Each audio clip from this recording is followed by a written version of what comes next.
लाल शर्मा सभा को संबोधित कर रहे हैं। मेरे कैबिनेट में मेरे साथी माननीय मंत्री सामाजिक न्याय एवं अधिकारिता और इस जिले के प्रभारी मंत्री भाई अविनाश गहलोत जी, मेरी कैबिनेट में मेरे दूसरे साथी आपके पड़ोसी जिले से किसान नेता के रूप में उन्होंने अपनी पहचान बनाई और अब शहरी क्षेत्र का अवतार कर रहे हैं। ऐसे यूडीएच मंत्री भाई झावर सिंह खन्ना साहब, आपके अपने ही जिनका कि आपने उद्बोधन सुना, ऐसे हमारे पूर्व सांसद नरेंद्र जी खीचर साहब, प्रदेश महामंत्री हमारे श्रवण बगड़ी जी, प्रदेश के उपाध्यक्ष मुकेश दादी जी, पार्टी के जिला अध्यक्ष भाई बनवारी लाल सैनी जी, जिला प्रमुख हर्षिनी कुलहरी जी, प्रदेश के प्रवक्ता भाई लक्ष्मीकांत भारद्वाज जी, जिला प्रभारी सीकर दिनेश दावाई जी, यात्रा प्रभारी विशंबर पूनिया जी, भाई राजेश बाबा जी, बबलू चौधरी जी, सुशीला सिंगड़ा जी और मंच पर विराजमान सभी अतिथिगण, मेरे सामने बैठे सभी मेरे पूजाइयों, बुजुर्गों, नौजवान दोस्तों और इतनी बड़ी संख्या में आई मेरी माता बहनों, सबसे पहले तो मैं आप सभी का वंदन करता हूं, अभिनंदन करता हूं, आप सभी को मैं नमन करता हूं, आप सभी को प्रणाम करता हूं। आज मैं आपके बीच में सिर्फ इसलिए कि हमारी माता बहनों की क्या समस्या है,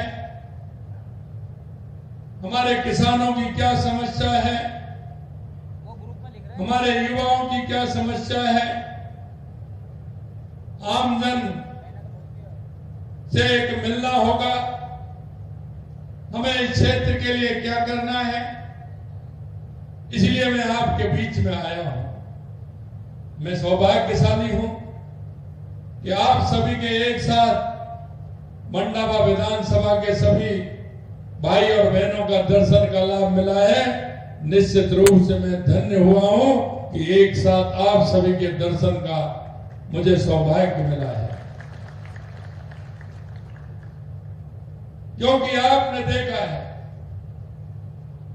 देश के यशस्वी प्रधानमंत्री नरेंद्र मोदी जी के नेतृत्व में 2014 के बाद देश में परिवर्तन होने लगा है और वो परिवर्तन आप सभी को भी दिख रहा है। और मैं आपको एक बात और कहना चाहता हूं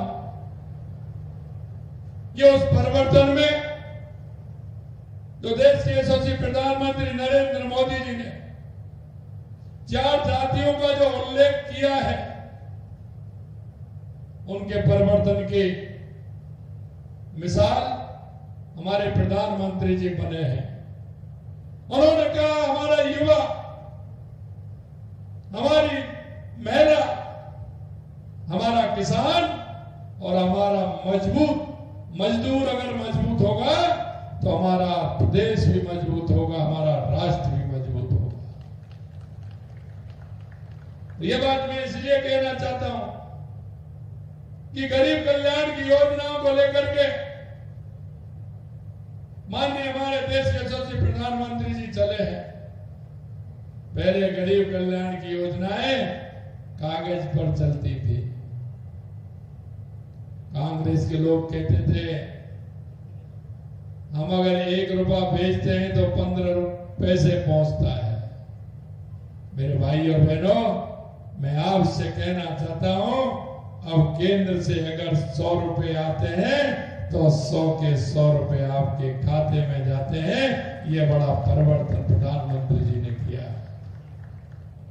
अगर उनकी सोच देखिए, उन्होंने देखा कि हमारी महिलाओं का उद्धार कैसे हो सकता है।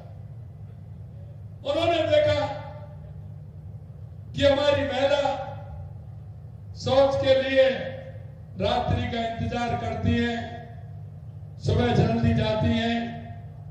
क्या 70 साल में किसी को ये पीड़ा ध्यान में नहीं आई? लेकिन टॉयलेट बनवा करके देश के यशस्वी प्रधानमंत्री नरेंद्र मोदी जी ने हमारी माता बहनों को सम्मान देने का काम किया है। यही नहीं, आप देखेंगे तो सोचेंगे, और आज की युवा पीढ़ी को तो अंदाज नहीं होगा, हमारी जो युवा बहनें उनको भी नहीं होगा, लेकिन मेरे सामने कुछ मेरे बुजुर्ग बैठे हैं, उनको पता है जब बारिश आती थी तो हमारी माता बहनें सबसे पहले इंतजाम ईंधन का करती थी कि खाना किससे बनेगा, उस ईंधन को किस तरह से रखती थी, लेकिन फिर भी वो सीज जाता था, फूंक देनी पड़ती थी, लगातार फूंक देते थे, जब जाकर के खाना बनता था। मेरी माता बहनों को गैस का सिलेंडर दे करके देश के यशस्वी प्रधानमंत्री नरेंद्र मोदी जी ने सम्मान देने का काम किया, और हम उसी थीम को लेकर के हमारी राजस्थान की सरकार चल रही है। हमने कहा कि हर घर नल से जल। आपने देखा होगा ये हमारी योजना प्रारंभ हुई, लेकिन कांग्रेस के लोगों ने इसमें कितना बड़ा भ्रष्टाचार किया, और भ्रष्टाचार करते हुए नल से घर पानी पहुंचाने का काम उन्होंने नहीं किया। यह माता बहनों को सम्मान देने का काम, हमारा काम स्टार्ट हुआ है। हमारा जेजेएम में वो काम भी चल रहा है, क्योंकि कांग्रेस के लोगों ने क्या किया कि पानी का स्रोत तो नहीं बनाया, पहले पाइपलाइन डाल दी तो उसका कमीशन ले लिया, उसको गलत तरीके से ठेकेदार पर डलवा दिया।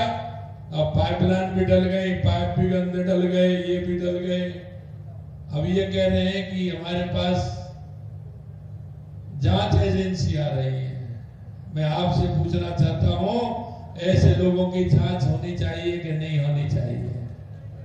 होनी चाहिए कि नहीं होनी चाहिए?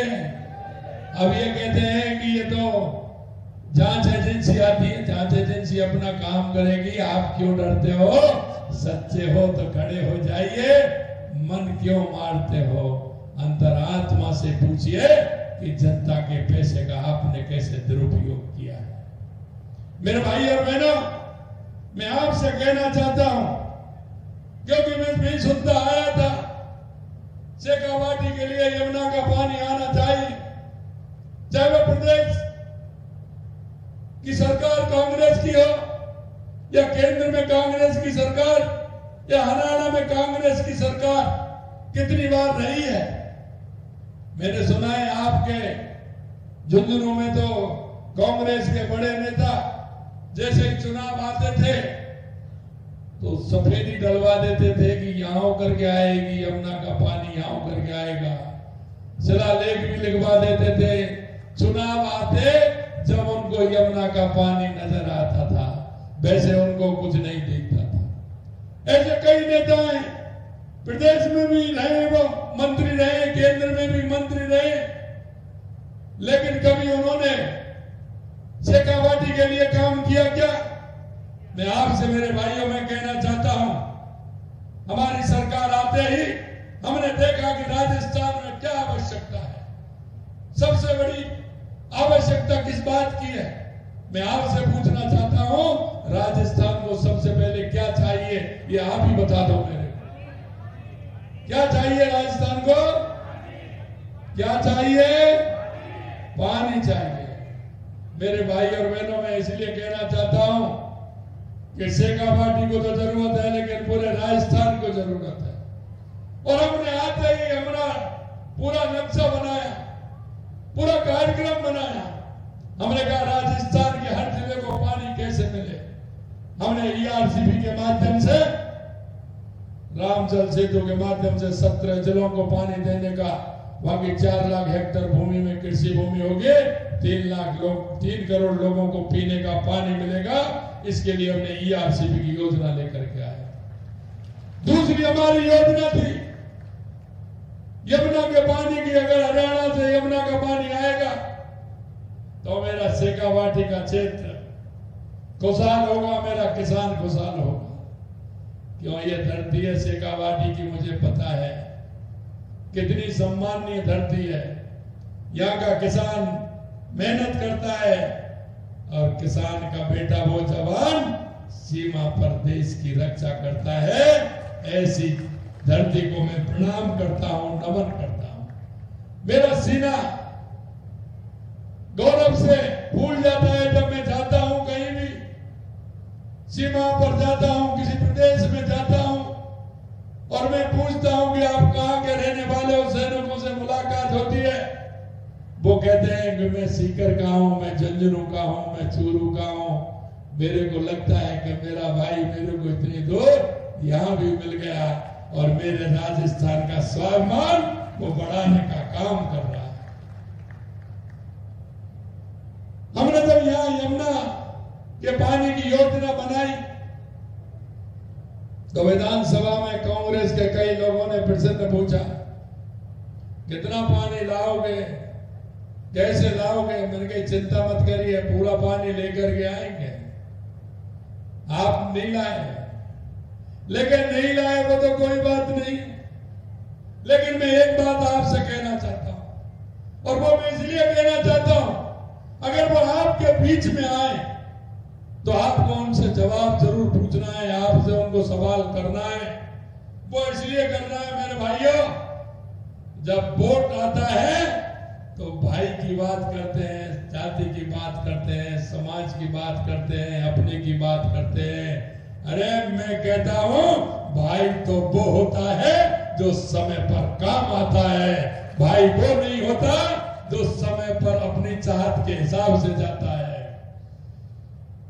हम यमुना पानी का हमने देश के यशस्वी प्रधानमंत्री नरेंद्र मोदी जी के नेतृत्व में जब हमने बात रखी तो उन्होंने पूर्व मुख्यमंत्री हरियाणा मनोहर खट्टर जी को कहा कि आप राजस्थान को पानी दीजिए, राजस्थान का मुख्यमंत्री आएगा, आप बात करिए और हमारे शेखावाटी के लिए पानी की आवश्यकता है, उसका एमओयू करके राजस्थान को पानी दीजिए। मेरे भाइयों, तुरंत उसका एमओयू हुआ। हमने वो बात विधानसभा में भी रखी, लेकिन मैं उनसे कहना चाहता हूं, आपके शेखावाटी के ही हैं, बड़े नेता हैं, कई नेता हैं बड़े, वो यहां भी रहे, कई बार वहां भी रहे, लेकिन ताजुब की बात यह है जब हरियाणा के चुनाव आए थे तो हरियाणा की कांग्रेस पार्टी ने अपने घोषणा पत्र में लिखा कि जो समझौता भाजपा सरकार ने किया है, अगर हमारी कांग्रेस की सरकार आई तो हम यमुना के समझौते को रद्द कर देंगे। ये उन्होंने घोषणा पत्र में लिखा, घोषणा पत्र में लिखा। लेकिन जो यहां से उस चुनाव में शेखावाटी के लोग भी गए थे, क्योंकि सीकर झुंझुनू चूरू नजदीक पड़ता है, उन्होंने जाकर के इस बात का समर्थन किया। मैं कहना चाहता हूं, अगर वो पानी लेना चाहते थे, उनके मन में अगर शेखावाटी के प्रति लगाव था तो उनको कहना चाहिए था कि नहीं चाहिए था। लेकिन मैं कहना चाहता हूं, आप लोग बहुत ही सौभाग्यशाली हो, क्योंकि मैं देखता आ रहा हूं गौशालाएं पड़ रही हैं, मंदिर है, आप सांस्कृतिक विचार से जुड़े हुए लोग हैं, आपका मन साफ है, आपकी आत्मा साफ है।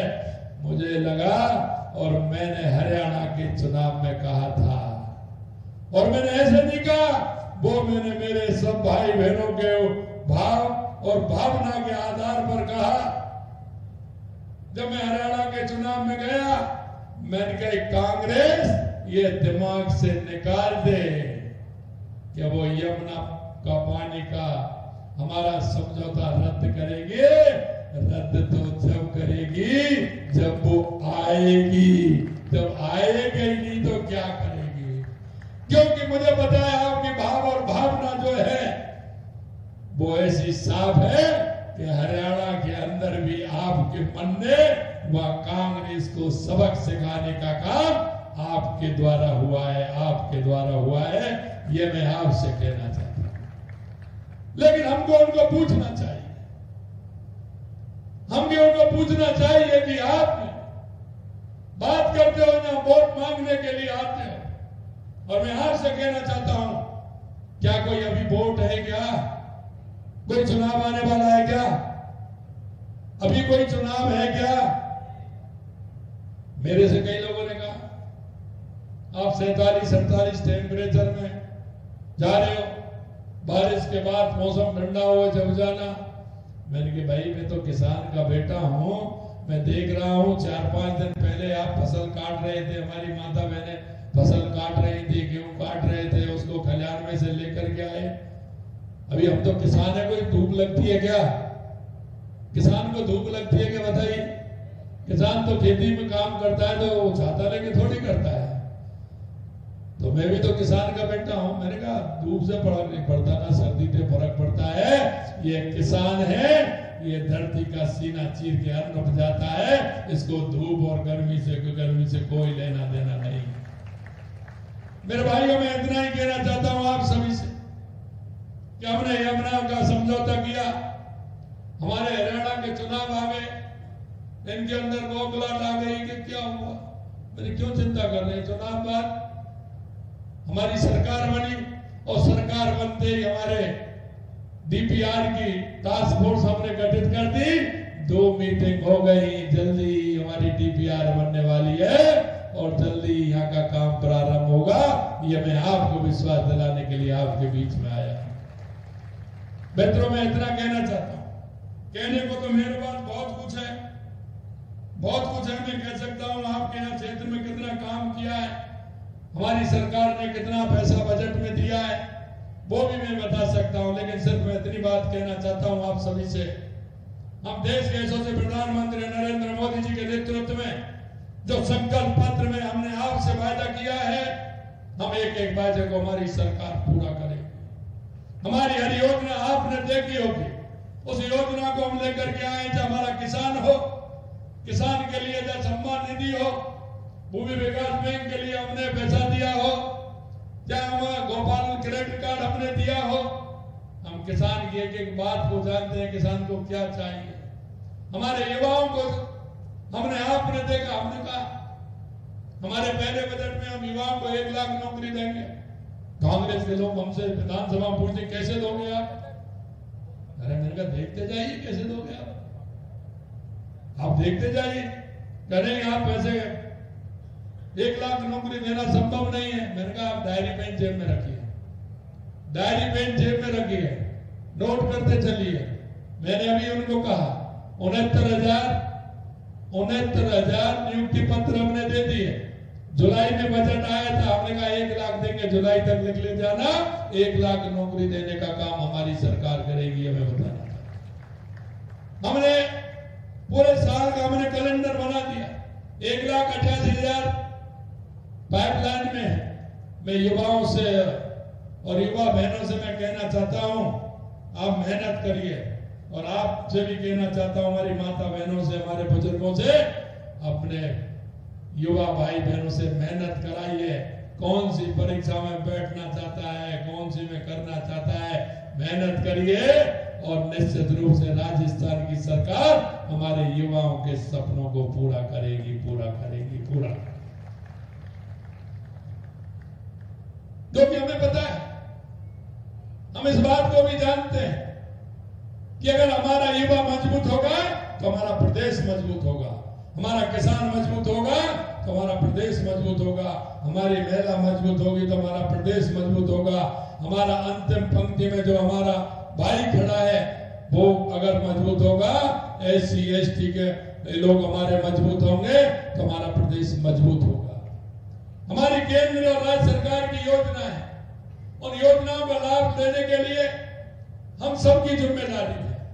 और ये जिम्मेदारी होने के कारण मैं आपसे इतना ही कहना चाहता हूं कि हमारे पड़ोस में, हमारे गांव में, हमारे मोहल्ले में, क्योंकि हमारे हर क्षेत्र में काम कर रहे हैं, हर क्षेत्र में हमारी योजनाएं हैं, उन योजनाओं के माध्यम से हम कैसे हमारे हर व्यक्ति को आगे बढ़ाने का काम कर सकते हैं, योजनाओं का लाभ देकर के उसको कैसे आगे बढ़ा सकते हैं, हम एक देश के प्रदेश के एक सच्चे नागरिक होने के नाते हमारा भी कर्तव्य बनता है, जिससे सरकार की योजनाएं ठीक ढंग से धरातल पर आ सके और उसका लाभ उस पात्र व्यक्ति को मिल सके, ये जिम्मेदारी हम सभी की बनती है।